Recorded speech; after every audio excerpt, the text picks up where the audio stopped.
In an exclusive report for you tonight, WVUA's Chelsea Barton has been taking a look at unsolved homicide cases across Tuscaloosa County this week. And tonight she brings us up to date on the 1999 case of Kirby Craps.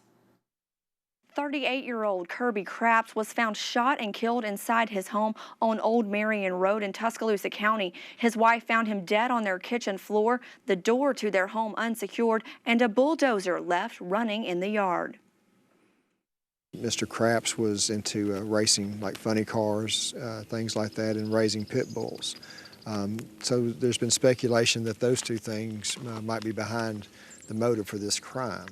Craps was last heard from around noon on the day of his murder. Lieutenant Kip Hart with Tuscaloosa County Metro Homicide Unit tells us this case has kept investigators on their toes for the last 16 years. You know, about once a year, something will come up with this, and the investigators will run it down as best they can. Back in 2012, we uncovered some new evidence that we've had processed. It's going to be very helpful in the case, but it doesn't provide exactly who shot him.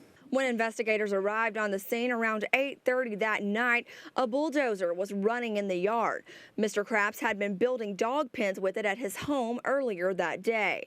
You know, it appears that either someone surprised him or he just hopped off it to go meet whoever. We still kind of believe that Mr. Craps probably knew who shot him, but again, the lack of eyewitnesses and the people who are willing to share information has kind of still made it a hard case to solve right now. As more and more time passes since the murder, law enforcement says now is the time to come forward with any piece of information that even may help close this case. Something as simple as a car passing by or a truck passing by, or a truck parked 10 yards down the road on the side of the road they might have thought was broken down.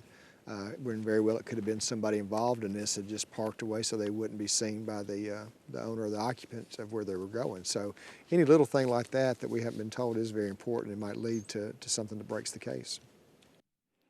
If you have any information on the Kirby Craps murder case, you are asked to call the Tuscaloosa County Sheriff's Office at 205-752-0616. Join me tomorrow night right here on WVUA 23 News at 6 and 10 as we reopen the Eddie Williams Jr. case. In the studio, I'm Chelsea Barton, WVUA News.